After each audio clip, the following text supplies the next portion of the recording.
pessoal, vamos lá para a nossa discussão. Antes da gente começar as discussões, eu só queria pedir que quem não assinou a lista de presença, por favor, não esqueça de assinar, para que a gente possa continuar pelo número de pessoas, prestando contas também do espaço, né? E mantendo esse espaço que tão bem nos acolhe por praticamente 2 anos, né? Então, já temos aqui a Kika ao meu lado, né? Vou falar rapidamente dela, que acho que está todo mundo ansioso, Kika, para ver o que você vai trazer para a gente, né? Então, a Maria Cristina Lima, ela é psiquiatra, formada pela Unesp de Botucatu.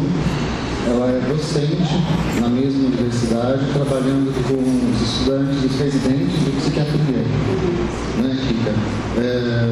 Pelo pouco que a gente tricotou aqui durante o filme, né, já deu para perceber que a Kika tem, além de uma experiência profissional muito grande, né, com uma formação em psicodrama, ela também tem um coração muito grande, né? Deu para perceber bem isso. Tanto é que ela hoje de manhã estava lá em São Paulo, numa reunião do CREMESP, e se dispôs a sair de São Paulo e vir direto para cá, para poder estar com a gente, né?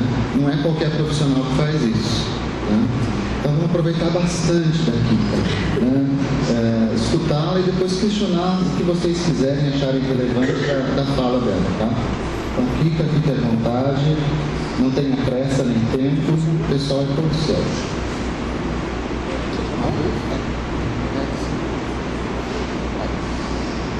Bom, obrigada. Quero agradecer, né, o convite, né, do Carlos Eduardo, né, do Elias, do Kleber, agradecer a oportunidade de vir aqui conversar com vocês. E a oportunidade de rever, né, a gente está fazendo as contas, deve fazer um pouco mais de 20 anos que a gente não se vê, não mudamos nada, estamos ótimos, né? E de conhecer novos amigos, né? Desde o início eu estou me sentindo muito acolhida pelo Kleber e todos vocês aqui. Eu acho que uma primeira coisa que eu preciso falar é que, assim, uma das coisas que eu gosto, né, no cinema, e que eu entendo que é uma das funções da arte, é da gente poder sentir coisas sem você ter que viver a coisa, né? Então, quando vocês me convidaram e tudo, eu gostei da ideia porque eu acho que o cinema ele tem isso, né? Hoje a gente está a gente é muito visual, né? E os nossos filhos, os que vêm a seguir, estão cada vez mais visuais. E o cinema, ele é essencialmente visual, mas ele tem a possibilidade de despertar na gente coisas e através da experiência do ator e das personagens, experimentar coisas que estão ainda muito distantes da gente, ou não, tá?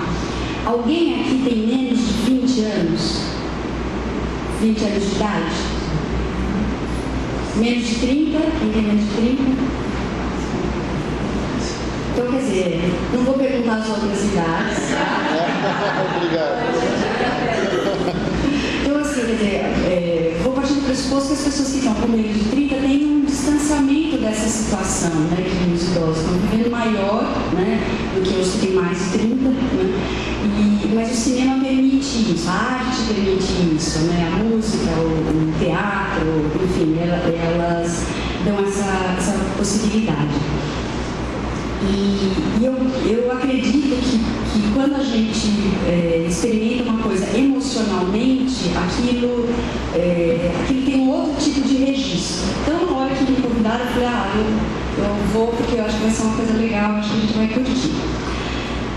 O filme, né, assim, próximo da data que vocês entraram em contato comigo, eu havia assistido o filme no cinema, né? E saí, como todo mundo, com os olhos marejados, tal, e super tocada, e conversando sobre o filme com as pessoas com quem eu tinha ido assistir.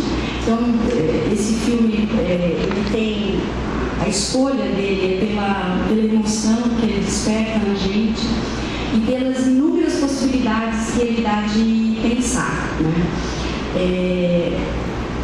De pensar a partir do que a gente sente. Então, como o Kleber estava falando, né, a minha formação, quando eu fui fazer uma formação psicoterápica, eu escolhi o psicodrama porque era um recurso na época que parecia mais ligado à mobilização afetiva, tá? E que eu acho que é uma coisa, não que os outros, né, as outras referências não façam isso. Eu queria pedir para vocês falarem em uma palavra, algumas pessoas, né, coisas que o filme evoca, sentimentos que o filme evocou em vocês. Amizade, né?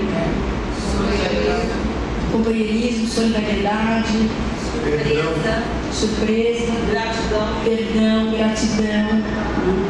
Então, ali, alguém mais? Amor, né? E é interessante que o filme, a hora que você for olhar nas respeito, né? Ele está como comédia, né? E a gente ri, né? Tem muitas cenas que são engraçadas, mas ele é tão tocante, né? Que fica esquisito chamar o filme de comédia, né? Fica estranho, né? E foram esses sentimentos também que o filme evocou em mim. Então, eu não consigo chamar o Carlos Eduardo de Carlos Eduardo, tá? Então, o Dadão me conhece de muitos anos, né? E eu tive uma militância grande no centro acadêmico, né? Então, eu tenho que começar falando de uma cena que talvez tenha passado desapercebida para vocês. Mas como eu já assisti o filme mais de uma vez que eu vim aqui, né? Uma baita responsabilidade. O filme começa com uma notícia de rádio falando, mencionando o agravamento da crise financeira, né, que é uma coisa que está assustando aí a Europa, e o resgate que os governos estavam fazendo dos bancos.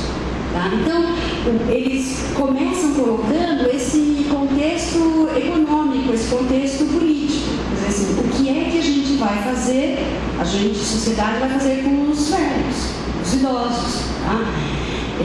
E aí, assim, não dá para enfiar embaixo do tapete, né? E a gente começa a usar eufemismos para isso, né? Assim, a melhor idade, né? Assim, melhor para quem mesmo, né? Assim, a terceira idade. Dizer, a gente começa a encontrar eufemismos, tá? Para a gente não falar da velhice, né? E aí, tem um dado aqui da Organização Mundial de Saúde, que assim, que em 2050 nós vamos ser, eu digo nós, porque eu vou estar com 87 anos, eu estou contando com isso, certo? Nós vamos ser cerca de 2 bilhões de pessoas com mais de 60 anos no mundo, tá? E assim, 2 bilhões de pessoas que estão fora da linha de produção, tá? E que no raciocínio do sistema capitalista, que é o que impera, nessa ótica econômica, nós só vamos dar custos, ônus para o Estado, tá? Então, tanto em relação à questão da aposentadoria, quanto em relação da utilização dos insumos, tá? Dos serviços de saúde. Então, os idosos, eles têm sido vistos como um problema. Tá? Bom, hoje no mundo somos em 600 milhões. Tá? E aí, como é que faz para se garantir, né, a manutenção de toda essa população? Então, no Brasil, vários de nós já acompanharam diferentes mudanças em relação à aposentadoria e vão ocorrer outras mudanças ainda, porque a ideia é manter as pessoas produtivas, tá? E quando eu digo produtiva, eu estou dizendo produtiva produzindo mercadoria, produzindo dinheiro, produzindo este tipo de produto que é o que interessa, né, ao capitalismo. Bom, tudo isso acontece lá na Europa, eles têm uma crise e eles criaram toda uma condição do Estado, né, tem investido em educação, no bem-estar social, muito antes, né, desse envelhecimento populacional. O que vai acontecer com a gente aqui no Brasil? Nós estamos envelhecendo muito rápido e sem a mesma infraestrutura. Então, a perspectiva é que o nosso problema vai ser maior ainda que o problema europeu. Tá? Tem um estudo em São Paulo que tem uma professora de Botucatu que está trabalhando junto e assim, é uma corte de idosos. Então, em 2000, em 2005, depois em 2010, o pessoal tem entrevistado os idosos. Tá? O mesmo grupo de idosos, um grupo grande de idosos, claro que tem aqueles que morrem, que são institucionalizados, e a cada 5 anos entra um novo grupo de idosos mais jovens para poder fazer esse segmento. E uma das coisas que tem no Brasil é que, assim, que eles têm observado é que em muitas casas a aposentadoria do idoso ela é uma das maiores fontes de renda. Então, quer dizer, no Brasil a gente tem uma situação que é mais complicada ainda do que os outros países. Uma cena que eu acho muito legal do filme é aquela cena em que o Jean está com o megafone na mão e ele está lá fazendo aquela, liderando ali aquela manifestação política, né? E os policiais passam por ele e fazem o quê? Ignora, né? Ele ficou invisível ali, né? Assim, e ele fica indignado, porque ele está invisível. E a hora que ele joga, né, o objeto no capacete do guarda, a sensação é que o guarda nem piscou, né? Quer dizer, assim, ele está completamente invisível. Esse filme eu acho que tem uma coisa que eu gosto, que assim, que são, e acho que com o qual me identifico, alguns deles são idosos de esquerda, né, que sonharam um mundo melhor, militantes, que desejam um mundo melhor, a igualdade de direitos, enfim. Condições sociais mais justas, né? Direito à liberdade de expressão, uma série de coisas que a gente defendia e defende e tal. E que eles veem também não só a perda da virilidade, que o Viagra pode realmente dar uma mãozinha, mas eles veem a perda da utopia, né? Assim, eles lutaram por um mundo, e aí, aquela hora ele está na beira da piscina, ele fala, né? Eu passei minha vida lutando pelos camponeses, já onde eu vivi aqui preguiçoso na beira da piscina, né? Como se isso fosse uma traição aos ideais dele, né? Quer dizer, como que eu que fui um militante, agora vou ter esse fim burguês, né? Então, eu acho que essa é uma coisa interessante que o filme mostra, e é um grupo de idosos que não tem problema financeiro importante, né? Isso não aparece, quer dizer, mesmo sem isso, né? Assim, é uma etapa da vida que tem os seus percalços, é uma etapa difícil, tá? Oi? Eu vou comprar até um boi inteiro. Um boi inteiro, né? Aquela hora foi 110 quilos de cada, né? Você sabe que quando eu assisti o filme, a gente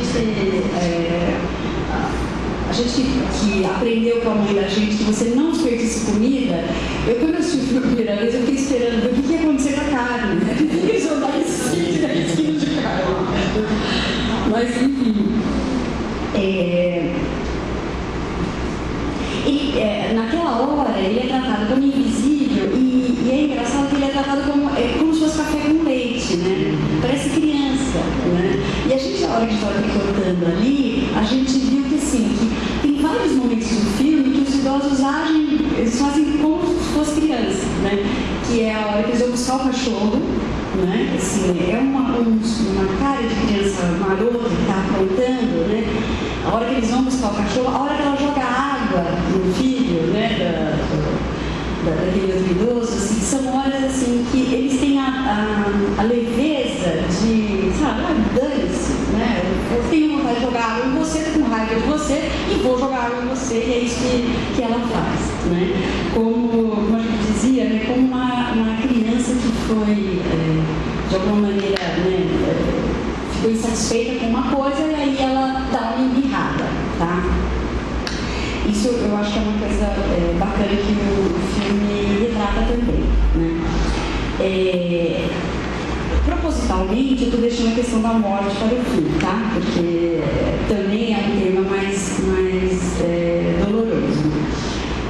Uma outra coisa que eu anotei para discutir com vocês é que no mundo hoje, né, pelo menos assim, no mundo ocidental aqui, não tem espaço para aquilo que não é novo e para aquilo que não é belo segundo um determinado padrão, tá? Então, assim, aquilo que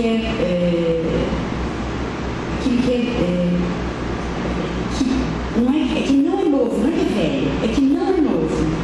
E existe um apelo para o consumo, né? Que existe cria-se demandas. Então, no ano passado tinha sobrado um dinheiro de pesquisa, né?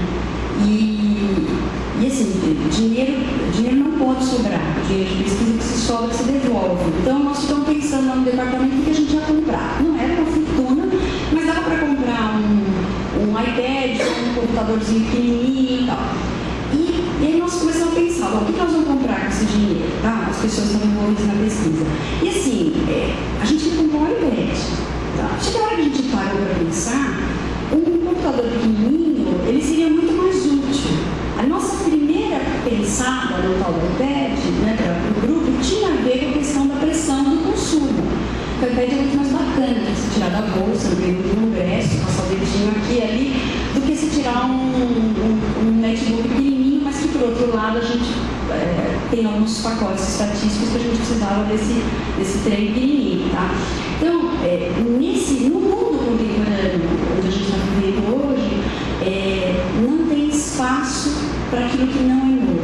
E não tem espaço para os idosos. É um espaço que tem que ser conquistado a duras penas, tá? E que frequentemente é desrespeitado. Então, às vezes a gente vê na televisão situações de maus tratos com idosos. Isso é só a ponta do iceberg, é só um evento sentinela, assim, que tem muitas outras situações aí de abusos acontecendo com os idosos. Oi? Não tem espaço para criança e idoso, as duas faixas etárias que não produzem. Que não produzem. Só para quem produz. É só para quem produz, para quem alimenta o capital que tem espaço, né? Que tem espaço. E as crianças, elas ainda são uma perspectiva que se coloca. Então, elas, do ponto de vista de, elas vão produzir. Então, a gente tem que alimentá-las, tem que educá-las, porque elas vão produzir, é um tipo de investimento, né? Agora, os idosos, a situação é mais feia, né? Porque tem-se uma ideia de que ele já produziu tudo que ele tinha para produzir, já deu tudo que tinha que dar e sentar e esperar a morte chegar, tá? Então, assim, é muito dura lidar com esse contexto social mais amplo, tá? Sem contar as outras questões, assim, que você ser idoso e ser pobre só piora as coisas. Você ser idoso e estar ligado a algum tipo de minoria, ou não minoria, mas algum tipo de categoria marginalizada, como ser negro, ou como ser homossexual, mas tudo pior. E ter AIDS ou uma outra doença sobre a qual se tem um estigma, só piora a situação. Tá?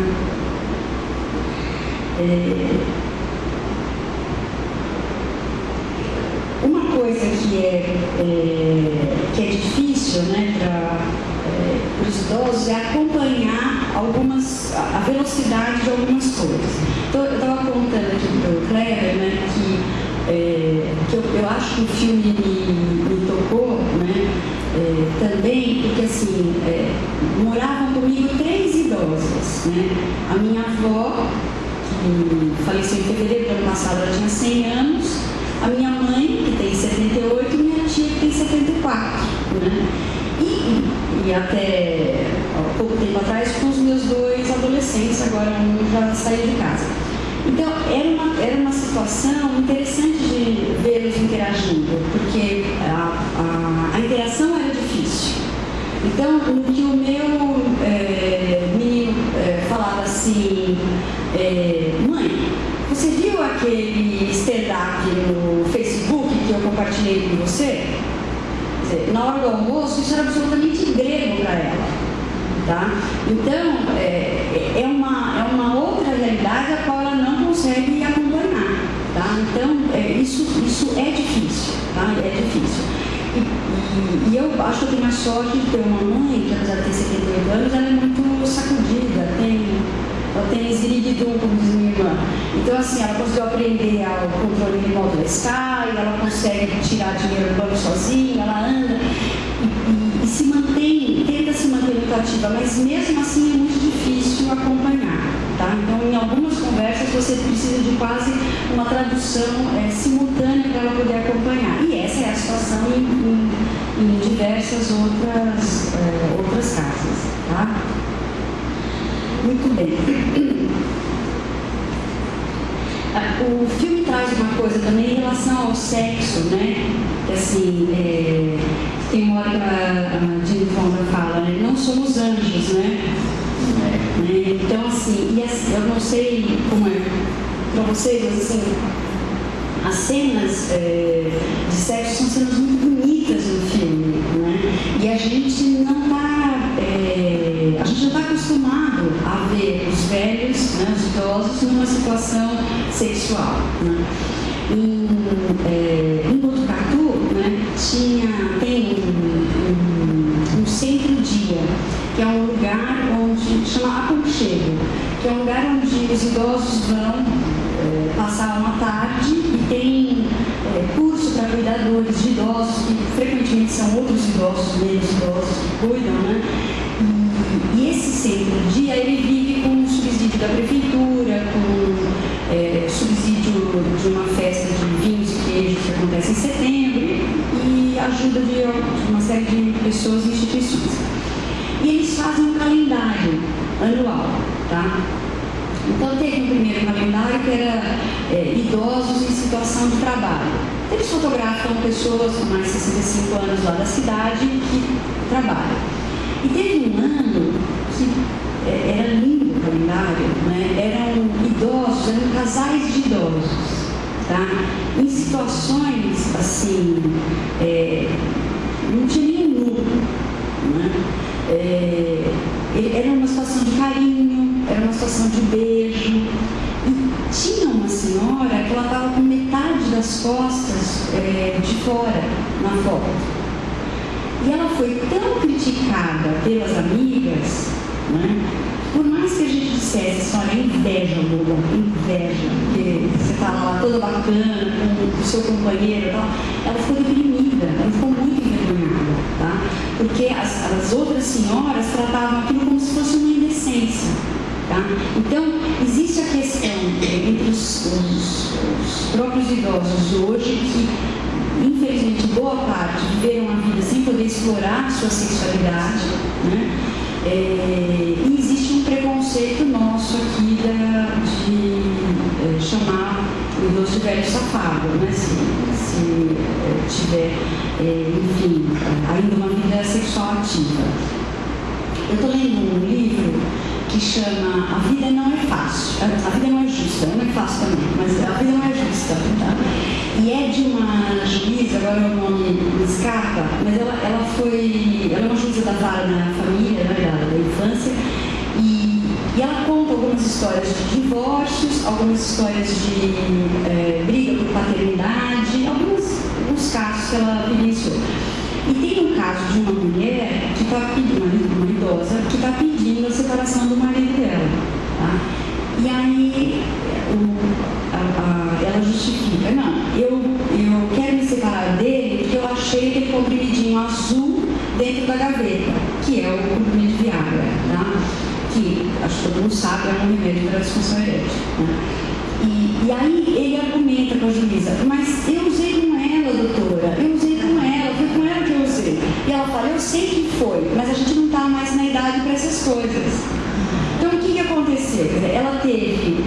ambos tiveram um lapso aí de tempo sem atividade sexual, porque ele tinha disfunção erétil.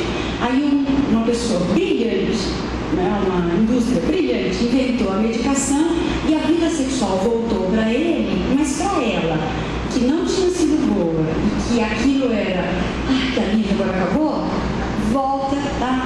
E aí ele quer ter atividade sexual com ela não quer, e ela resolve se separar dele por causa disso, tá? Então, quer dizer, eu acredito que a gente está caminhando para termos outras gerações de idosos no futuro que consigam viver a sexualidade de maneira mais plena, tá? Mas a gente tem que estar atento do preconceito que a gente tem ainda hoje com a sexualidade do idoso, tá? Uma coisa que eu notei aqui para lembrar acabou surgindo um grupo, né, do ponto de vista epidemiológico, um grupo de homens idosos que acabaram adquirindo, né, o vírus da AIDS, acabaram pegando a AIDS, tá? Porque é uma geração que não estava familiarizada com o uso da camisinha, né, já não usava mais, e aí começa a ter atividade sexual sem a camisinha, e aí esse é um grupo que surgiu aí em função desse comportamento. Agora, quem acha fácil falar sobre sexualidade que atira a primeira pedra, né? O jovem alemão fica com constrangimento a hora que ela começa a falar de sexo, que ele não sabe onde ele enfia, né? Onde ele enfia a cara, né? Se ele engole seco e ele fala, não, mas eu não estou preparado para isso. Ela fala, não, improvisa, né? E aí, para ele também, falar sobre sexualidade é um tabu, é uma coisa difícil, tá? Sobre a própria sexualidade dele e, mais ainda, né, a questão da sexualidade dos idosos, né? E a garota que ela manda no final que é um presente, né? Assim, é um presente mesmo. Oi? Tem tudo com ele. Eu gosto disso, né? Tem tudo com ele. Bom, a gente acaba, a sociedade acaba colocando, né, o idoso numa posição de alguém que tem que esperar a morte, se possível, não dando muito trabalho, tá? Então, ele não pode fazer quase nada, não pode comer as coisas que gosta, porque frequentemente está hipertenso, tem colesterol, tem isso aqui, tá? Não pode ter atividade sexual, porque tem um tabu em cima, não pode mais trabalhar, não pode mais ter o cachorro, né? Quer dizer, a primeira coisa que foi pensada foi tirar o cachorro, né? Depois é que se vê como foi doloroso para ele, que aí se pensa num plano B, né? De não tirar o cachorro. Então, o idoso ele é destituído de uma série de prazeres. Uma exceção, a gente tem um trabalho que a gente fez sobre uso de álcool em idosos, tá? E o álcool parece ser uma exceção. Os médicos, nos vários trabalhos que a gente reviu, eles não perguntam de álcool em idoso. Eles falam assim, tadinho, né? Ele já não pode comer o que ele quer, já não pode transar, já não pode aquilo, deixa ele beber, né? Então, assim, tem alguns trabalhos mostrando, por exemplo, o risco de queda em idoso, né? E não quer dizer que idoso não pode beber. Tá? Assim, passados os 65 anos, o que se 60 em alguns países, 65 em outros, o que se preconiza é que ele tome a dose que é a dose da mulher, que é um drink por dia, tá? Não tome mais do que isso. Não pode beber, tá? Não dá para fazer o padrão que a moçada faz, né? De todos os 7 drinks da semana na sexta-feira, tá? Isso nem o pessoal mais jovem deveria fazer. Mas o idoso poderia beber, tá? Mas os médicos nem perguntam, tá? Em função dessa situação. E aí, como que é pensar na morte, né? Quando a gente acorda de manhã, alguns com despertador, outros com celulares, alguém ainda usa despertador aqui? Despertador. Então, nós temos aqui um grosso da tropa despertando o celular, olha só, tá? Quer dizer, quando o celular toca, se você pensar que você é um ser que caminha para a morte, você volta para a cama. Você volta para a cama, não vou sair daqui para quê? Tá? Então, a gente faz de conta, né, em que a gente faz de conta que quem morre é o outro e não ele. Tá? Então, a gente deixa essa perspectiva da morte, que é a única certeza que a gente tem, a gente deixa essa perspectiva da morte engavetada, ali escondida, embaixo do tapete, e a gente vai para a vida, que é o que a gente tem que fazer. Porque se a gente não fizer isso, a gente não vive, e a gente morre em vida. Então, esse é um jogo de faz de conta que a gente faz. Eu tenho 2 filhos, um de 20 e um de 17. Eu tive muito mais facilidade de falar para eles como é que nascem os bebês do que falar sobre a morte. Eu lembro que esse meu menino de 20 anos, uma noite ele acordou, estava com 6 anos de idade, ele acordou chorando, né? E eu fui no quarto, ele dormia com o irmão, com o menor, né? E eu fui no quarto, peguei ele no colo, e ele chorando, falando, eu tive um sonho ruim. Aí eu trouxe ele para minha cama, e eu falei, mas conta pra mamãe o que aconteceu. Ele falou assim, eu sonhei que você estava dentro do carro, o carro pegava fogo e eu não conseguia tirar você. E aí eu falei, foi só um sonho, a mamãe está aqui, a mamãe não está. E abraçava ele, abraçava. Aí ele falou assim, mas quando eu for bem velhinho, você não vai estar mais aqui. E assim, é verdade, quando ele for bem velhinho, eu não vou estar mais lá, tá? E aí, o que a gente faz numa hora dessas? Se abraça. Mas agora eu estou aqui, tá? Agora eu estou aqui, e abraça, até se acalmar e dormir. Porque não tem outra coisa. Quer dizer, esse desamparo, assim, eu nasci com você. Quando eu nasci, você estava lá, mãe. Mas quando eu estiver velhinho, quando eu morrer, você não vai estar lá? É verdade, tá? A gente não sabe da vida, tem esse risco, tá? Então, a gente toca a vida não pensando, e por volta dessa idade, 6, 7 anos, quando cai a ficha para as crianças, frequentemente é uma experiência dolorosa. Esse meu caçula, esses dias ele falou assim, alguns meses atrás, morreu um rapaz, um amigo deles, de acidente de carro, tá? E fazendo racha, tinha bebido, morreu, tá? E aí ele falou pra mim assim, mãe, eu tô triste, mas tem uma coisa que tá me dando uma agonia, né? Não é só tristeza, né? Aí eu falei, o que é? Ele falou, é que antes eu falava assim, nossa mãe, morreu o vô do Lucas, nossa mãe, morreu o pai do João, não, e agora não é o fulano do Beltrano, agora morreu o fulano, né? Quer dizer, morreu alguém que é da linha direta dele, né? Ele falou, isso é muito estranho, né?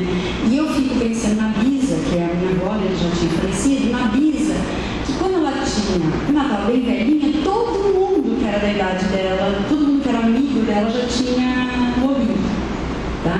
Então a gente vai tentando, fazendo esse jogo de faz de conta, que de vez em quando a morte nos lembra que isso é só faz de conta. E foi o que aconteceu quando ele perdeu esse amigo, né?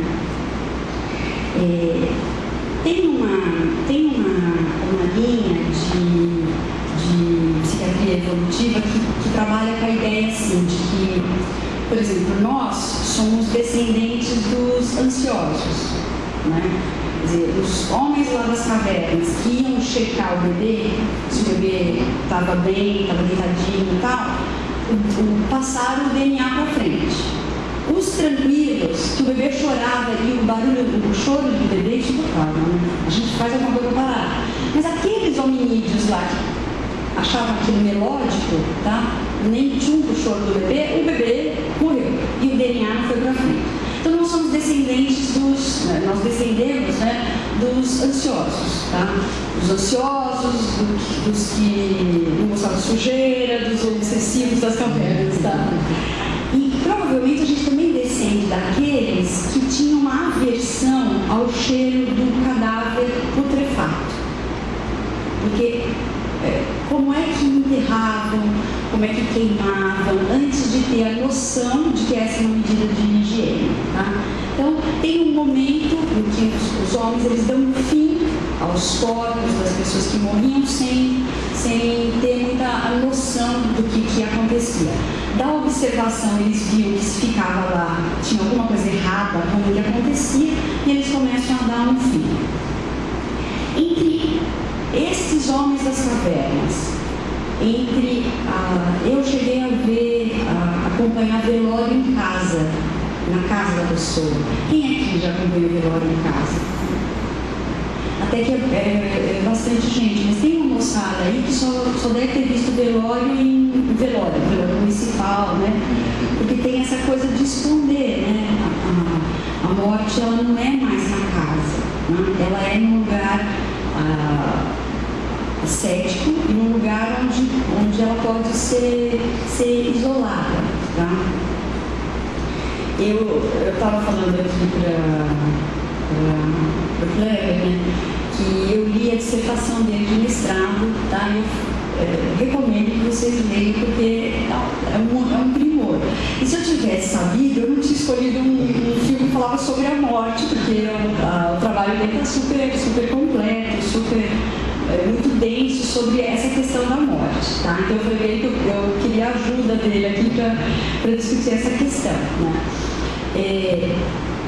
Por causa dessa tendência da gente de não querer olhar a morte, os cemitérios são aonde? Na margem das cidades. Lá em Botucatu, o cemitério já está dentro da cidade, porque a cidade cresceu, né? Mas aí tem um cemitério mais novo e mais longe, né? Longe da cidade também é o quê? O lixão, os prostíbulos, os hospitais psiquiátricos, né? Antes dos hospitais para tuberculose, penitenciária, quer dizer, tudo aquilo que mosteiros são fora das cidades também, né? Os mosteiros eu não sei porquê.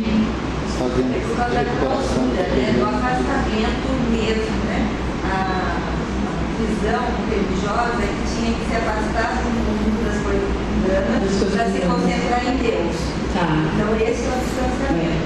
Achar que se tu tiver é muito longe para poder se distanciar do mundano. Porque todos os outros é como se a cidade se purificasse. Então manda o cemitério para lá, manda. Eu não sei se vocês. Acho que vocês assistiram ensaio sobre a cegueira aqui. Né? Então, assim, se alguém tem dúvida como é que a sociedade lida com algo que ela não entende, que ela tem medo, assista ensaio sobre a cegueira, porque é fantástico, é perfeito, tá? Então, quer dizer, os cemitérios eles são colocados distantes das cidades, né? Tudo aquilo que a sociedade rejeita, ele vai para fora do perímetro urbano, tão longe quanto possível, tá? E aí é esse movimento que acaba acontecendo, tá? Então, quer dizer, nas culturas, a morte ela vai sendo vivida de um jeito muito peculiar a cada cultura. Em todas as culturas as pessoas morrem, né? Eu não sei se já falaram para vocês, mas em 200 anos, tá? Nenhum de nós vai estar aqui. Né? Eu sei que no sábado à tarde é difícil ter essa notícia, mas é isso. Quer dizer, todos vamos morrer. E no outro livro, né, do Saramago, que é A Morte Faz Greve, né? As intermitências da morte, né? Também é muito interessante isso. Quer dizer, o que acontece se ninguém morre, tá? Na família da minha avó tinha um costume que era de, não sei se alguém conhece isso, eu sei que não é só da família da minha avó, a gente punha uma bacia d'água na véspera de São João para pegar o sereno. Aí no dia seguinte, antes do galo cantar, a gente tinha que correr e olhar a bacia d'água para ver se a gente via a sombra da gente ali. Se a gente não visse a sombra da gente não ia chegar até o próximo São João, tá? E assim, isso dava super certo. Super certo. Por quê? Todo mundo que ia até a bacia conseguia ver a própria sombra, mas quem estava tão mal de cama no quarto que não conseguia ir até o quintal, não vivia um ano a mais. Então isso acabava alimentando a coisa da bacia, porque não podia levar a bacia para lá, entendeu? Da bacia dentro do quarto, porque não era esse o propósito. E a gente era pequena, a gente ia correndo lá ver a sombra da gente na bacia, e às vezes estava nublado, e a gente não via, mas a minha mãe falava assim, que é uma pessoa prática, dizia assim, ah, estou vendo tudo, pode brincar, estou vendo tudo. Então, o ser humano vai criando jeitos, estratégias dele tentar controlar o incontrolável, que é tentar controlar a morte, tá? Que é o que algumas pessoas fazem, por exemplo, evitando andar de avião, né? Você evitar andar de avião é um bom meio de você evitar morrer dentro do avião, mas não dá para evitar a morte, tá? Eu não sei se alguém aqui conhece o mito do Sísifo. Ele engana a morte várias vezes, né? E na última vez que ele engana a morte, ele faz o quê? Ele fala para a mulher dele, quando a morte vem buscá-lo, já irritada com ele, porque era a segunda vez que ela estava vindo buscá-lo, ele fala para a mulher, não me enterre. Tá? E aí ele vai lá para o reino dos mortos e ele reclama, fala assim, olha, ela não me enterrou, tá? Eu tenho que ir lá para me vingar. E aí eles deixam ele voltar para o mundo dos vivos e ele foge com a mulher e vive até bem velhinho, quando então ele morre aí de velhice, morre de verdade, tá? E ele é condenado a carregar uma pedra de mármore morro acima pela eternidade. Quando ele está chegando em cima, ela cai, que é um castigo terrível, né? Comparável a lavar louça, né? Porque você lava a louça hoje, amanhã que você vai ter mais louça para lavar, tá? Então, ele era considerado assim um grande safado, assim, um cara que enganou a morte mais de uma vez. E alguém que engana a morte merece realmente um castigo terrível, tá? Vai ser imortal, né? Porque Zeus torna o imortal, então ele tinha que ficar subindo eternamente. E eu não estou brincando com a história da louça, porque tem textos que realmente comparam, né, algumas tarefas que são infinitas com o trabalho dele. Né? E aí tem uma elaboração em cima disso, como a vida é repetição, é um dia, é o outro, lava, suja, você está repetindo, como fugir disso? Lavar louça fingindo que você está em alto mar, no barco, você inventa, né, fantasia de estar em outro contexto para suportar, né? É isso. Tá? Que são jeitos que a gente tem de enfrentar a louça, de enfrentar a morte, de enfrentar a vida, né? Tem um outro filme que eu acho que é muito legal de vocês verem, que é bem antigo, que chama A Balada de Narayana, que é no Japão medieval. E que eu prometo que não vou estragar o filme, tá? E que assim, que é uma tradição no Japão medieval, daquela comunidade, levar os idosos para o alto do morro para morrer lá. Porque existe uma reserva uma necessidade, uma ausência de comida. Então, e os idosos, eles são orgulhosos disso, porque eles entendem a questão da transcendência. Quer dizer, quando ele se sacrifica e morre em favor do grupo, ele permite que o grupo transcenda, que o grupo continue. E é o que ela faz, né? Quer dizer, quando ela... Oi? Não é que ela faz? Quer dizer, quando ela manda aquele presente pro garoto, né, pro Dick, né, a moça, que é a fantasia dele, quando ela leva, né, quando eles se juntam e ela deixa o companheiro dela, quer dizer, ela garante a continuidade da vida depois da morte. um amigo muito querido, né? Que quando ele perdeu o pai, ele ficou assim,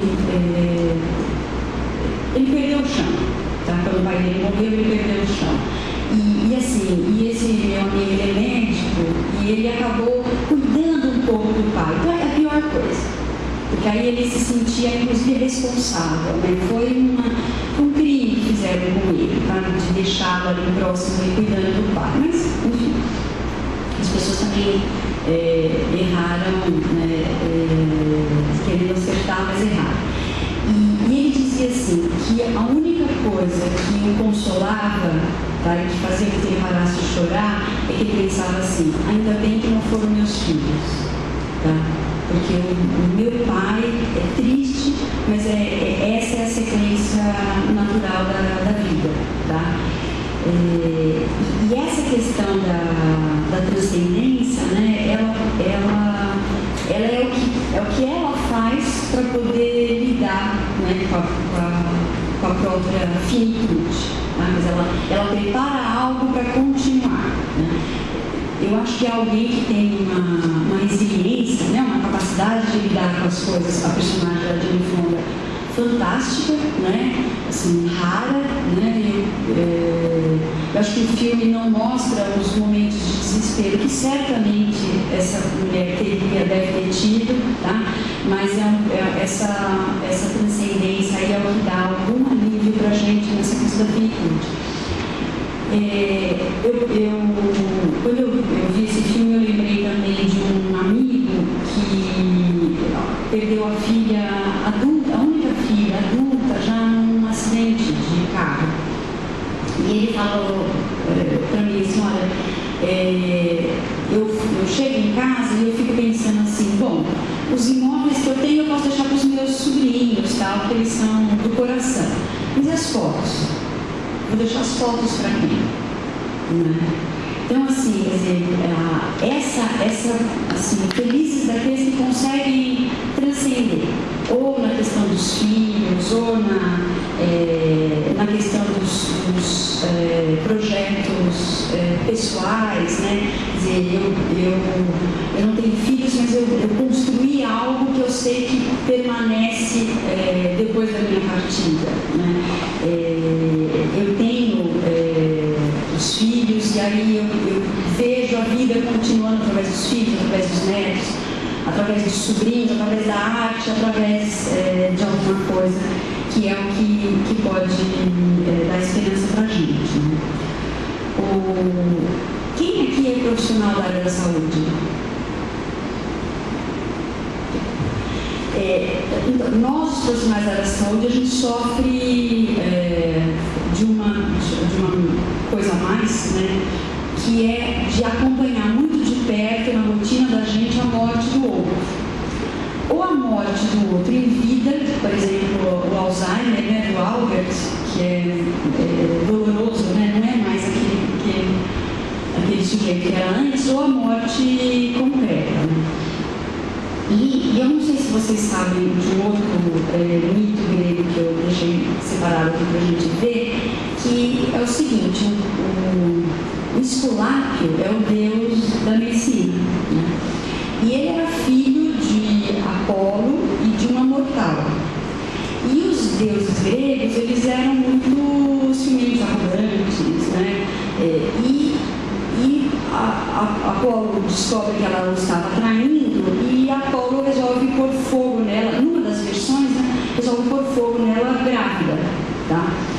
Quando o bebê sente as dores, tá? Apolo, que é o pai, sente também, vai lá e tira o bebê e entrega para um centauro, que aí que é o Quiron, que vai dar toda a educação médica para ele.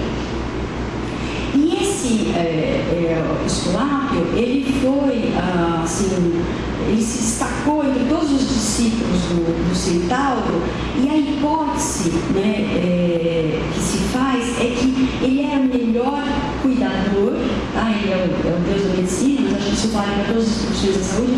Ele era o melhor cuidador porque ele sentiu dor quando ele estava no peito da mãe. E o Jung tem isso, né, do curador ferido, né? Então ele era melhor profissional saúde porque ele, melhor médico no caso, porque ele é alguém que sentiu dor. E tem várias histórias disso, quer dizer, depois que a gente passa por um período aí, né, a gente fica um profissional de saúde mais compreensivo. Não que a gente fosse ruim antes, mas agora a compreensão é visceral. E eu não sei se vocês sabem como que o Esculápio ele é castigado ao final. Né? Ele leva a vida dele fazendo tudo que ele tem que fazer, e tratando as pessoas, curando, confortando, mas aí ele se empolga e começa a ressuscitar os mortos. E aí é que ele é castigado. Então, o que fica pra gente, né, profissional de saúde? Quer dizer, a gente não tem que brigar contra a morte, a gente não tem que evitar a morte, mas a gente tem que saber que as pessoas vão morrer e que elas então possam morrer em melhores condições. E para finalizar, eu queria dizer para vocês o seguinte, que no final do ano passado eu achei um texto que me deixou muito confortada, e que eu nunca tinha pensado, que é o seguinte: a gente fica lendo assim, que em 2050 vão ser 2 milhões, em 2030 vão ser não sei quantos milhões, e a gente vai ficando agoniado. Mas é um texto de demógrafos, né? Eles falam o seguinte, que nós vamos ter nos próximos anos, entre 2020 e alguma coisa adiante, o maior percentual de população economicamente ativa. Então, quer dizer, que este é o momento da gente investir na educação, na qualificação da nossa população. Porque essa população vai poder garantir um crescimento que vai garantir aí uma velhice, um país com mais justiça social, com condições melhores. Bom, como eu estava falando do Kleber, assim, o filme, a gente viaja 1000 vezes no filme, mas acho que eram essas ideias que eu tinha para trazer para vocês e assim, eu passo para você olhar a condição. Bom, gente, eu vou falar pouco, vou passar para vocês a bola também, que eu acho que tudo que a Cristina colocou para a gente aqui, cara, é extremamente instigante, e eu não quero tirar surpresa da pergunta de vocês. Então, eu vou passar o microfone para vocês, para quem quiser estar perguntando, por favor, fiquem à vontade.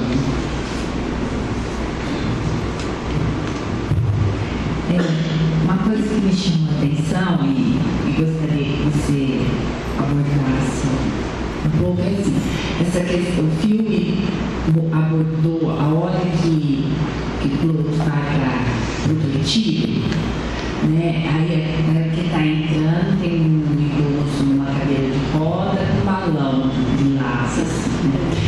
E isso me tocou a questão da infantilização do idoso, da velhice. Então, eu acho que é uma dificuldade até que eu tenho também, né, de tratar o idoso. Ele não é uma criança. Né? Então, vocês poderiam falar um pouco. É um balão rosa, né? Uma brincadeira. Então, olha, tem um texto do Fellini, mas é muito velho, que ele fala de quando ele estava internado, né? Idoso, né? Ele estava internado. E ele fala o seguinte, que no hospital o pessoal tratava ele ou como imbecil, né? Como criança, sua sopinha, assim, vamos pôr a meinha, vamos deitar na caminha, né? Então, ele dizia como imbecil, mas é uma coisa de infantilização, né? Ou como um triatleta, vamos lá, fazer fisioterapia e tal, né?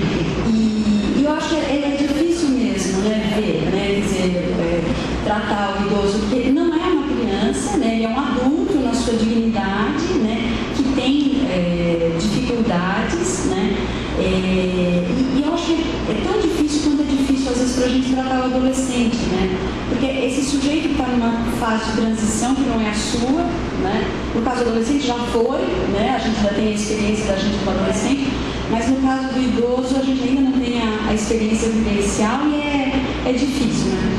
Eu estava contando aqui do Kleber, vocês falaram para minha mãe que eu falei isso, tá? Eu disse isso, tá? Mas eu estava contando para o Kleber que quando eu tenho que viajar e fico muitos dias longe da minha mãe, né? Quando eu volto, eu tenho que estar preparada, porque ela vai implicar com tudo.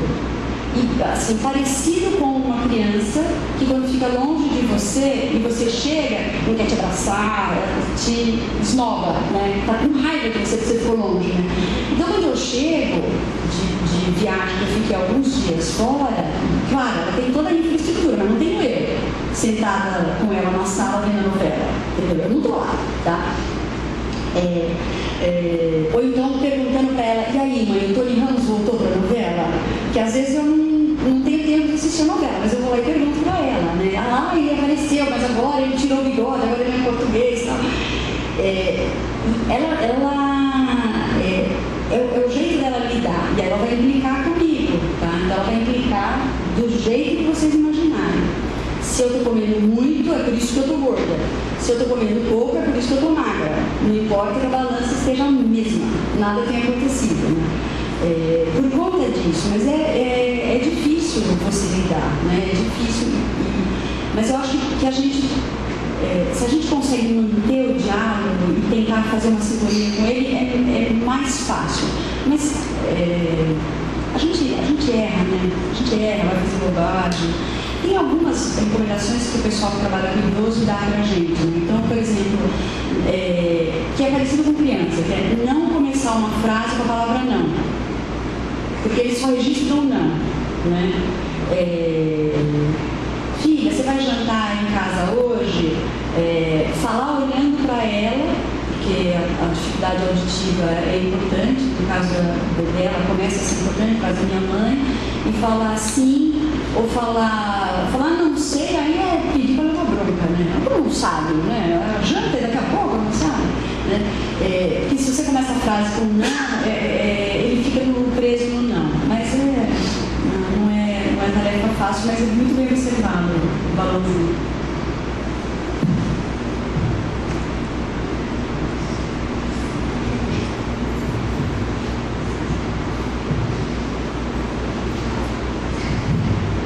Eu estava aqui pensando também no outro lado, né? O lado do filho, ou dos filhos. Como é difícil também para nós, filhos, né? Vermos aquele pai que sempre foi um exemplo de atividade, de autoridade, de poder, né? Não mais fazendo isso. E a mesma coisa a mãe, né? Não mais afetiva, não mata, tal. E eu não sei se não é uma coisa cultural também, porque é muito comum dizer, né? Vira uma criança. O velho vira uma criança, só que pior ainda, a gente não pode pôr de castigo, a gente não pode dar bronca. Então, como lidar com ele? Aquele filho que aparece pouco até, né? Mas me chamou muita atenção isso no filme, que é difícil para os filhos perceberem isso, conviverem com isso. Então eu acho que foi mesmo nessa, já que virou uma criança, porque fica teimoso, porque não quer as coisas, faz vir, eu vou agir como tal. A gente se perde também nisso. Uma coisa que assim, tem uma professora no departamento, a Ana Teresa, ela é psicóloga, ela faz muita pesquisa com idosos, né? E eu entrei em algumas relacionadas ao álcool, mas ela trabalha muito com idoso. E a gente estava um dia perguntando sobre essa questão. Então, ela tem alguns trabalhos sobre o cuidador, o desgaste do cuidador, né? E daí foi que nasceu um curso lá para o cuidador. Então tem um curso que acho que é de 8 semanas, que aí tem, por exemplo, informações, né? Informações sobre a demência, informações sobre o envelhecimento, tem 2 dias que tem uma dinâmica de grupo, né? Tem algumas vivências e tal, para poder ter a informação, como diz a cognição, né? O conhecimento e a vivência emocional. E assim, parece que o que é melhor quando a relação anterior era boa. Então assim, se eu tenho uma relação boa com a pessoa, eu tive uma relação boa durante a vida, né? E boa não é relação de família de margarina, né? Todo mundo sorrindo às 6 horas da manhã, né? Com o pãozinho quente em cima da mesa, né? Mas uma relação legítima mesmo, né? Que as pessoas brigam, fazem as pazes, mas se respeitam, né? Tem afeto, né? Então parece que quando essa relação prévia era boa, isso é melhor. Mas não quer dizer que isso é fácil, porque é o que você falou, você tem aquele sujeito que você idealizou, né? E muitas vezes quando os pais chegam nessa fase, os filhos ainda não amadureceram o suficiente para tê-los desidealizado, para terem se separado deles e crescido, né? Então eu acho que tem essa falha. Eu comentava na hora do intervalo que precisa mudar também esse aspecto que a nossa cultura traz muito de que onde já se viu os pais irem para uma casa de idosos. Jogou os pais no asilo, coitados dos pais. Então eu costumo trabalhar isso, inclusive com os pacientes, de que você não põe o filho na escola pequeno, para que ele tenha convívio com outras crianças, seja atendido por pessoas que sabem, né, que foram preparadas para aquilo, por que não? Né? E que você pode manter o contato. Para não ficar por outro lado, eu acho que é aquele fardo, comentar no intervalo, essa semana minha mãe está na minha casa, né? O rodízio ali. E, sabe, essa coisa de não é feito por prazer, não tem.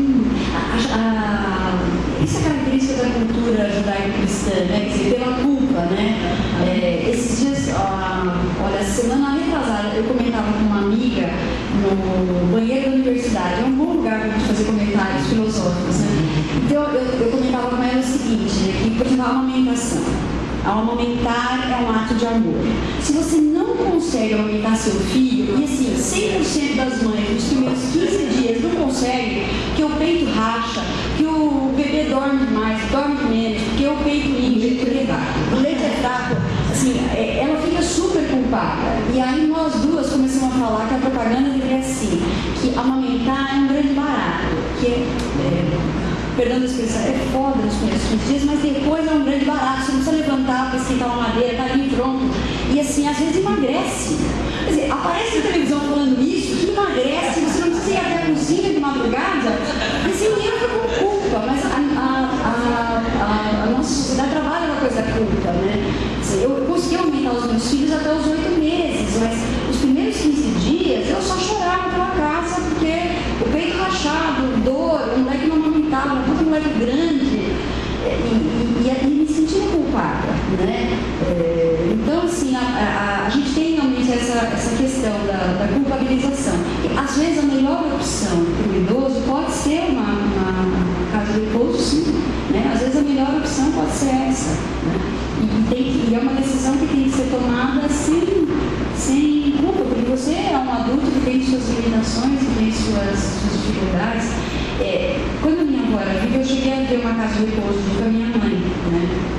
Mas a gente viu que, assim, que é uma fortuna, assim. Eu tinha 3 empregadas em casa, tá?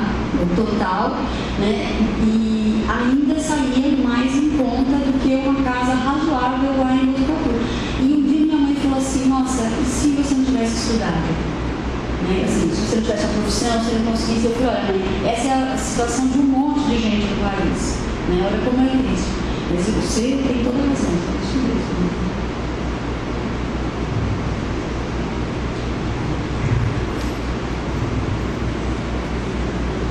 Eu queria entender um pouco o filme, assim, na questão da impressão de que cada um por si, os idosos têm que se preparar para esse momento.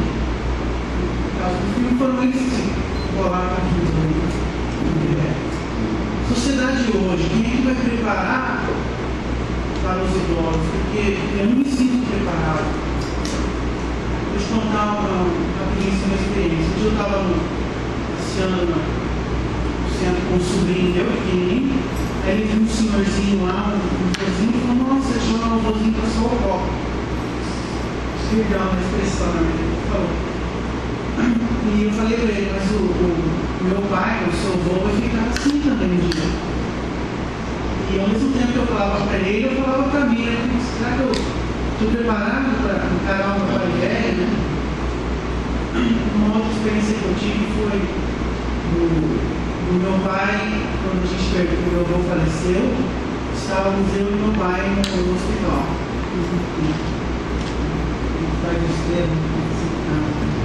E o meu pai, ele cuidou de tudo, né? A questão do velório, de preparar o corpo, uma parte do hospital. E eu não me vi preparado para fazer isso para o meu pai no futuro. Ainda não estou preparado. Penso nisso, mas sei que é natural, processo natural, que ele pega o pai, né? Mas eu não me vejo preparado. Então eu te pergunto, quem é que vai preparar a gente para isso? Porque os costumes, os valores estão indo embora. A questão do velório. O velório em casa sei lá, é algo excelente, é algo familiar, é algo. Não sei que palavra dizer. Eu acho que tem a questão que você coloca assim, de quem vai cuidar, né? Eu acho que tem uma coisa do contexto cultural, que assim, que aqui no Brasil, a família cuida dos doentes mentais, cuida dos idosos, a família, né? Por exemplo, tem uma coisa interessante que assim, os doentes mentais graves, né, em outros países anglo-saxões, eles usam mais álcool do que os nossos. Porque os nossos estão com a mãe, estão com o pai, estão com a família. Então, as famílias, até pela ausência do Estado, mas também em parte pela nossa tradição, aqui os familiares são responsáveis pelos seus desvalidos de toda a ordem, tá?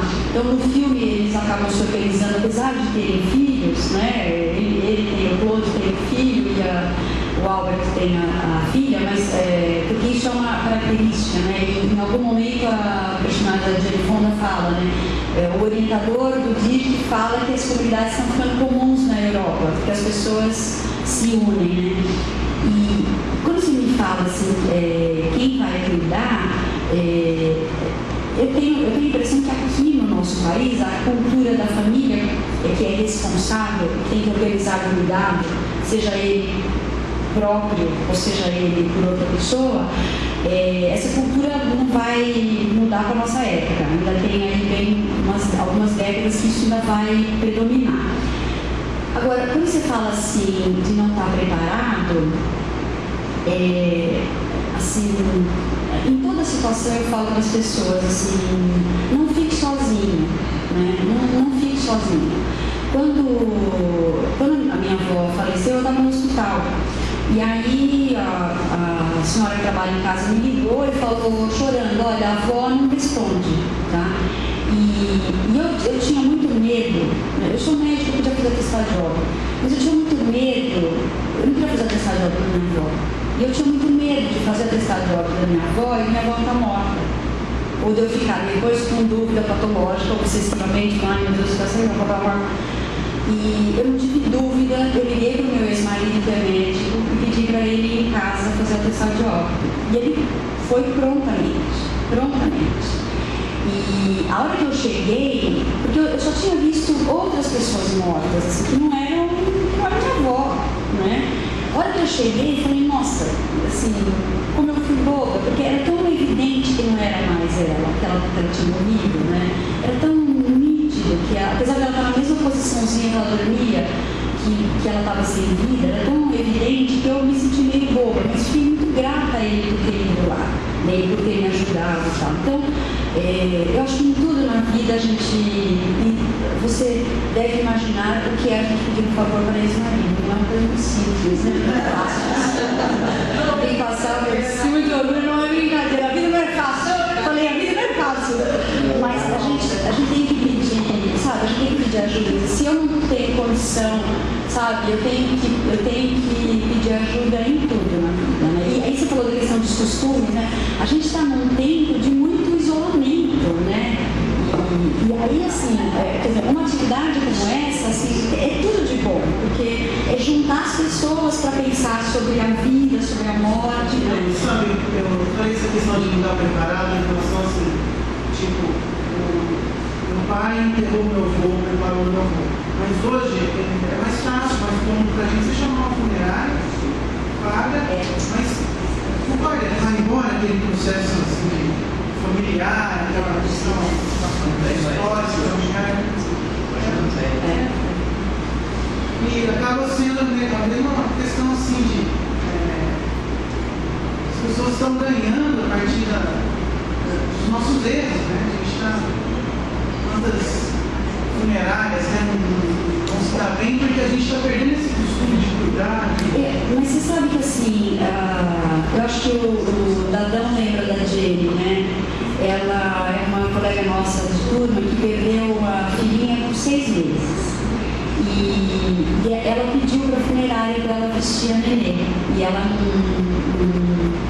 não teve coragem de ir sozinha, eu fui com ela. E assim, é terrível, é terrível. Então eu acho que assim, quer dizer, se para você é importante estar junto, você pode ir. Mas por outro lado pode ser importante ter alguém e esse alguém ser a funerária e me ajudar. O que eu acho que a gente precisa é estar atento aos sentimentos da gente, né? Que a gente fica numa correria, nem sempre presta atenção mesmo. Deixa eu só aproveitar e comentar uma pequena coisa, né? Quem prepara a gente para a morte, né? Ninguém. De certa forma, ninguém. Nunca a gente está preparado, né? Então, pensando um pouco primeiro nos filmes, né? O primeiro filme que a gente apresentou aqui no Espaço de Cena foi A Partida, que é um filme japonês que fala exatamente de um cara que era violoncelista, né? Numa orquestra em Tóquio. A orquestra dele foi desfeita e ele volta para o interior, para a cidade dele. Quando ele chega lá, ele vê um anúncio no jornal de procura-se um emprego, oferece-se emprego, né? Escrito assim: ajudamos as pessoas a partir. E ele achou que era uma agência de turismo. E foi atrás do emprego. Chegou lá, era uma funerária. Ele precisava do dinheiro. Então, ele começa a trabalhar na funerária e a trabalhar como sendo uma das pessoas, faz todo aquele ritual de preparação do corpo, de maquiagem do corpo, para que o corpo fique bonito, quase vivo, uma aparência de vivo, para poder partir para a cremação, né? Então, esse filme é um filme muito interessante, que quem tiver interesse, veja, é um filme muito simbólico, o pessoal da área de psique, saúde, acho que vão gostar muito, né? E aí tem uma experiência pessoal que eu queria dividir com vocês, né? A minha mãe faleceu há 3 anos atrás. Quando a minha mãe faleceu, a minha filha mais velha tinha cerca de 2 anos. Uns 2 anos e meio, para ser mais exato. E a grande dúvida era assim: levamos no velório ou não levamos no velório? O que a gente faz? Diz que a vovó foi viajar, mas quando viaja, você volta. Como a gente fala isso com uma criança? E eu sendo psicólogo, minha esposa enfermeira, nós sentamos e pensamos o que a gente ia fazer, né? Aí a gente decidiu contar, com todos os detalhes. Tudo que ela quisesse saber, a gente ia contar. Por quê? Porque ela acompanhou todo o processo de doença da avó. Aí a avó sumiu, nós saímos de casa para ir ver a avó no hospital. Ela mandava mensagem, mandava desenho, recadinho no celular para a avó ver. Então elas não tiveram uma comunicação sem uma estar presente junto da outra. E de repente aquilo ia acabar do nada. Então eu sentei com ela, foi numa virada de ano, do dia 31 de dezembro para 1º de janeiro. Sentei com ela e falei: filha, de hoje em diante, você não vai mais ver a vovó. Você vai ver a vovó mais uma vez só na vida. E a vovó vai estar dentro de um caixão. O que é caixão, papai? Caixão é um lugar que a gente coloca as pessoas mortas. Vovó morreu? Primeira pergunta é: vovó morreu. Eu sabia que eu não tinha compreensão completa do que era a morte, né?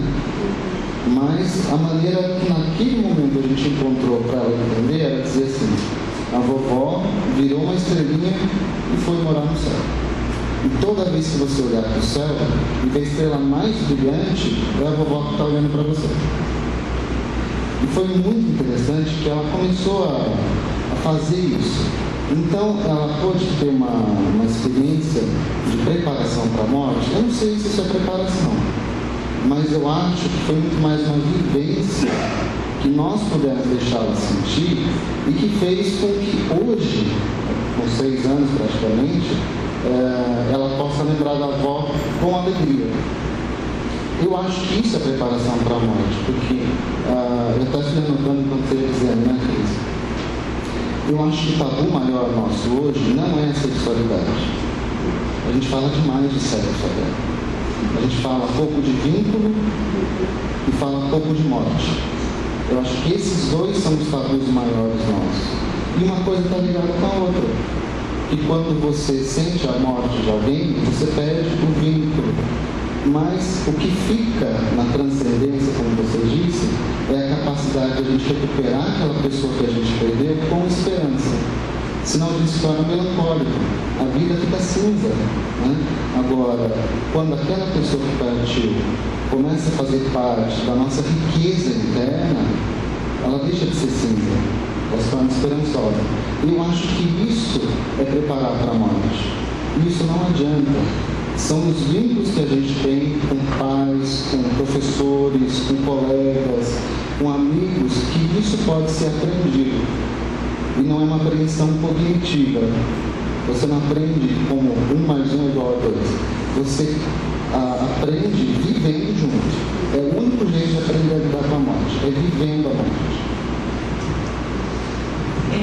Eu só queria colocar nesse momento as discussões que estavam ocorrendo em relação à percepção da morte enquanto cultura de um povo. E aí me lembrou uma situação vivida nas notícias do acidente no Japão, onde os idosos se colocaram à disposição do governo para adentrar um local de alto risco, considerando já não ter mais muito tempo. Né? E aí o comentário que houve do meu filho com um tio bastante idoso, de 90 e poucos anos, a respeito desse episódio, a indignação desse tio pelo tratamento da sociedade, né? Da cultura japonesa, em colocar o idoso nessa situação tão vexaminosa, etc. Né?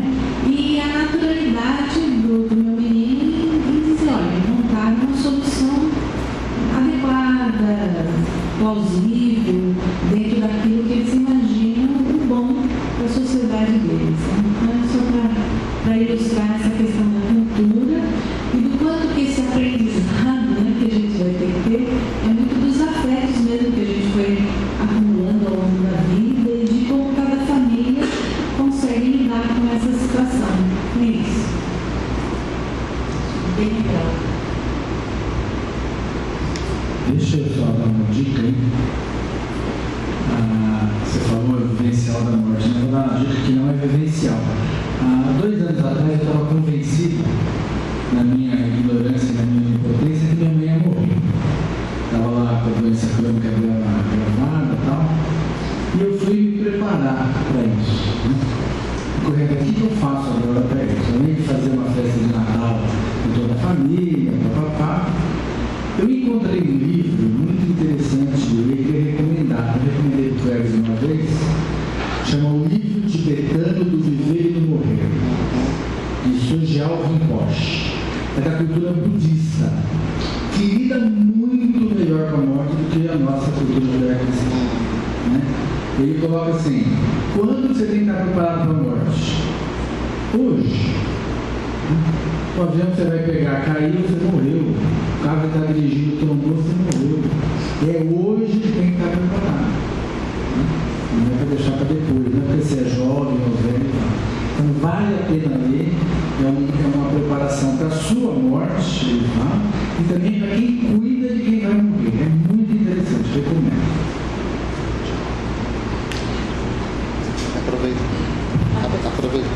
Aproveitando a deixa do Carlos, eu comentava com o pessoal aí no intervalo que na Idade Média, os religiosos da época, cada um tinha a sua caveira. Vocês sabiam disso? Todos os religiosos, principalmente os católicos, né, andavam com a sua caveira no bolso. Então usavam aqueles hábitos grandes, né, os monges, tal. E à noite, quando eles iam fazer o exame de consciência, né, o ato de contrição, né, eles faziam a reflexão do dia todo, sentados na cela, né, do monastério, olhando para a caveira. A gente pensando nisso hoje parece uma coisa extremamente mórbida, né?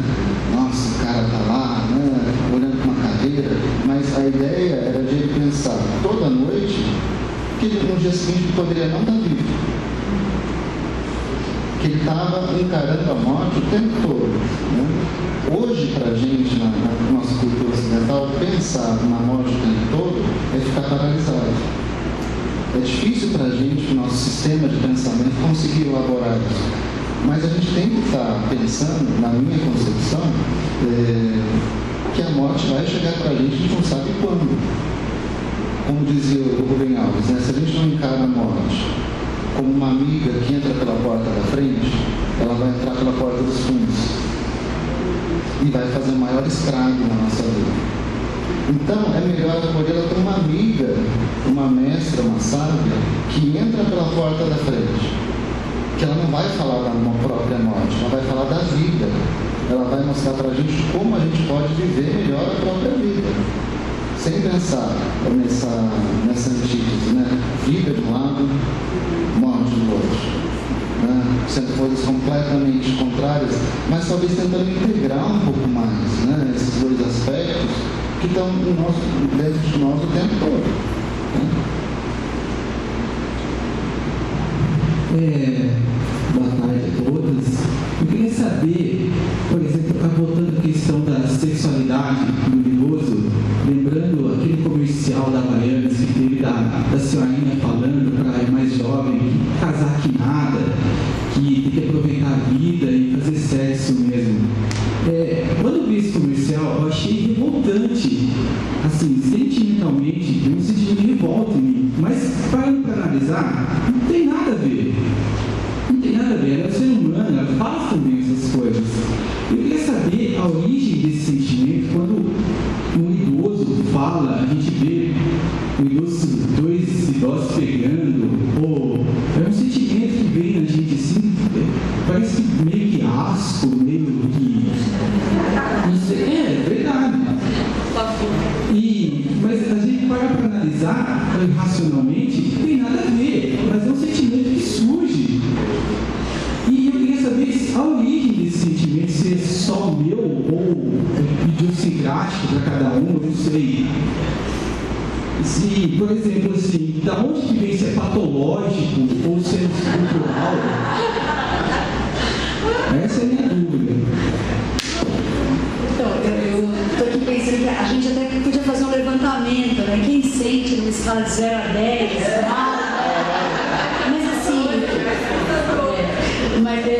mas assim, mas assim, eu acho que a gente tem que pensar que esse é um sentimento relacionado à questão da cultura. Quer dizer, se eu vejo dois idosos se pegando, junta dois tabus, né? As pessoas não gostam muito de ver as pessoas se pegando, tá? Assim, quando você tem dois adolescentes que se beijando na boca, não sei o quê, as pessoas imputam isso ao fato de ser adolescentes. Se são dois adultos, todo mundo olha com reserva. E ninguém é dono da boca de ninguém. A pessoa faz com a boca dela o que ela quer, né? E aí, quer dizer, quando são dois idosos se pegando, juntam dois tabus. Quer dizer, o tabu em relação à sexualidade e o tabu em relação aos idosos. E eu tô me lembrando uma situação aqui para te contar, que assim, que a gente vive uma série de situações, a gente se pega sendo preconceituoso, tá?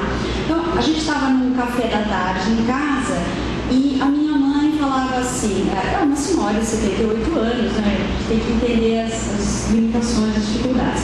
Então ela falava assim, por que tem parada gay? Né? Por que não tem parada hétero? E aí o meu mais velho falava assim, vó, assim, tem gente sendo morta porque é gay. Então ter a parada gay é uma manifestação da sociedade em defesa da diferença, do direito de cada um. Ah, mas e também não tem uma parada hétero também? E ele tentava explicar, mas assim, isso é difícil dela compreender, tá? E aí, e o meu mais novo ajudando o irmão mais velho, os dois ali. Aí eu virei e falei assim, olha mãe, isso é por causa do preconceito que ainda existe entre as pessoas. Falei, eu, por exemplo, assim, eu acho que eu até tenho preconceito, porque eu nasci nessa sociedade, né? Se eu vejo dois homens se beijando, eu acho diferente. Eu vou respeitar, mas eu acho diferente. É mais fácil eu ver um homem e uma mulher se beijando, que duas mulheres se beijando, dos homens se beijando. Eu vou olhar com alguma estranheza, porque é pouco comum, né? Por outro lado, aí foi engraçado, eu falei, por outro lado, se os meus filhos fossem homossexuais, eu ia dar maior apoio. Ah, por aqui. Os dois, não, mãe, o que é isso? Quer dizer, eles estavam em defesa da parada gay, mas quando eu falei dessa possibilidade, eles automaticamente, assim, adolescentes também, podem se afirmar, o que é isso, mãe? Você está me estranhando? Então, o preconceito é uma coisa que está enraizada na gente, né? E assim, eu acho que a gente não tem que ter o projeto da perfeição, mas assim, se eu sei, né, do meu preconceito, né, se eu sei da minha dificuldade, eu tenho que lidar com ela, né? Não deixar, né, ele tomar conta de mim, né? Eu vou, como todos nós, né, assim, eu ri de todas as, eu preciso que algum argentino aqui, mas eu ri de todas as piadinhas sobre o Papa ser argentino, entendeu? Quer dizer, não é um pouco de preconceito meu ter dado risada disso, né? Eu não fiz nenhuma manifestação em defesa dos argentinos, mas assim, será que é preconceito? Será que é humor? O que será isso, né? Então, pode ser preconceito. Então, a gente se a gente fizer um levantamento aqui, você não estará sozinho nos seus sentimentos estranhos, eu acho. Queria lembrar, assim, um detalhe, né, que se tratando de preconceito dos dois lados. Não precisa nem ser um idoso, mas uma pessoa mais madura, vamos dizer assim, apaixonada ou demonstrando essa paixão, ou então naquela expectativa do telefone, vai tocar, não vai tocar e tal. Qual é o comentário primeiro? Me senti um colegial. Por quê? Só colegial pode amar, só colegial pode se apaixonar e viver essas coisas.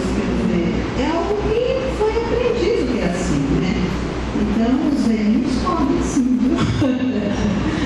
E os mais maduros também, viu? Bom, queria dividir uma experiência minha.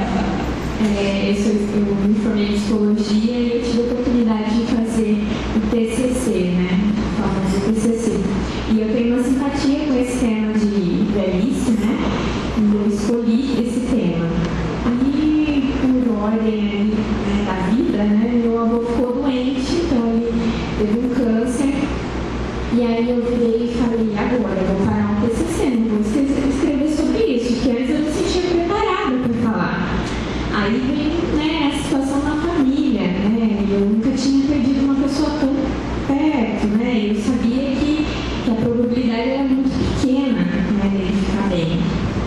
E acho que pega um pouco do que o Kleber falou, né, de encarar a morte como um movimento, como uma transformação, né, e parceira, né, e eu acho que eu passei por alguns meses, não consegui escrever nada no TCC, minha orientadora me incentivando, até o momento que eu falei, não, vou encarar, né, vou dividir com ele essa doença. E eu tive a oportunidade de acompanhá-los nos processos, né, de quimioterapia, e aí a gente dividia as piadas, porque o meu avô sempre foi um contador de história, né.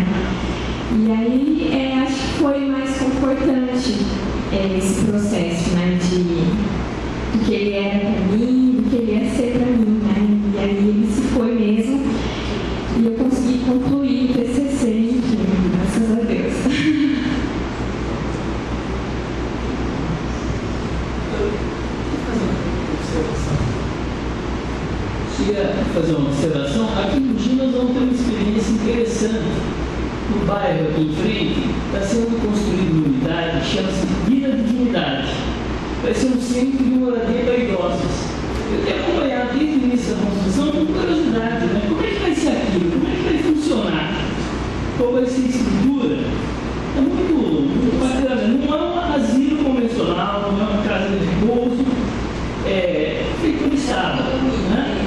É tipo um condomínio, casinhas, casas pré-fabricadas, uma coisa assim bem feita. Mas até de madeira, o material. Um material de casas pré-fabricadas, coisa americana. E teve até um movimento do pessoal do bairro protestando contra esse tipo de construção aqui, que ia desvalorizar, é um bairro bom aqui em frente, né? Mas se manteve, né? Agora já está em processo de adiantado a construção, né? Eu fico pensando como é que vai ser, né? A cozinha, vai ser comunitária, vai ter um tipo de estrutura, vai ser bem interessante. As casas são autônomas, tem uma sala, um quarto, dá para ver quem era o serviço, uma cozinhazinha, mas é uma disposição comunitária, não é um círculo, assim,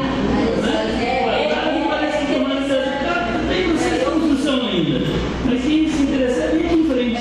Eu vou ligar aqui para casa. Eu tenho que procurar acompanhar. Tem algumas diferenças, né? Lá em outros casos tem essa evidência terapêutica. Lá na praia de Copacabana tem muitos idosos também, né? Então tem um centro, uma praça, que é o centro de convivência da prefeitura. E o que me chamou a atenção, tem a delegacia especial do idoso, assim como tem a delegacia especial da mulher aqui, lá tem a delegacia especial do idoso. Lá tem muito idoso, é a questão da violência. E é então as coisas vão acontecer por demanda. Essa dignidade que eu faz parte de uma brincadeira nossa lá em casa, aí fala, e daí? Como é que vai ser? Ele já vai vir uma netinha de meninas que tem um menino, né? Aí o cara já está aí, como é que vai ser a organização, né? A disciplina com relação a isso, né? Como as pessoas podem querer explorar os idosos, aproveitar, né? Tem uma série de coisas que suscitam aqui que levanta, né? A ocupação do espaço, né? Como é que eles vão se virar? Quem que vai ter uma conta, né? É interessante isso, né? A gente acompanhar. Mas são demandas que eu acho, até em cima das estatísticas, né? Colocadas e que a gente sabe, os idosos vão aumentar, né? Então, é esperado isso, a delegacia especial do idoso, é centro de socialização voltado do idoso, e essa parte, eu não sei como que vai ser, né? Mas só complementando, dentro da área que eu trabalho na saúde, quando eu entrei, nosso olhar era basicamente para criança.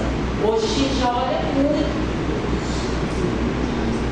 Nossos programas mudaram muito olhando para o idoso. Eu trabalho basicamente com programa de imunização. Então, o idoso entrou muito. Né? As crianças continuam ali. Daqui todo ano nasce um montante, não está nascendo mais. Agora o idoso está aumentando muito. Né? Então a gente trabalha muito com o idoso agora. Né? Então as coisas vão acontecer. Então as coisas não. Aí a sociedade vai se ajustando, tem que ir se ajustando. A gente não precisa mais tanto de aumentar a creche. A gente vai ter que aumentar outras coisas. Que a cada dia de hoje que está na ordem. Porque daqui a pouco, a gente ainda temos carência de creche, mas o dia que você estabilizar, vai precisar de da creche de todos, né?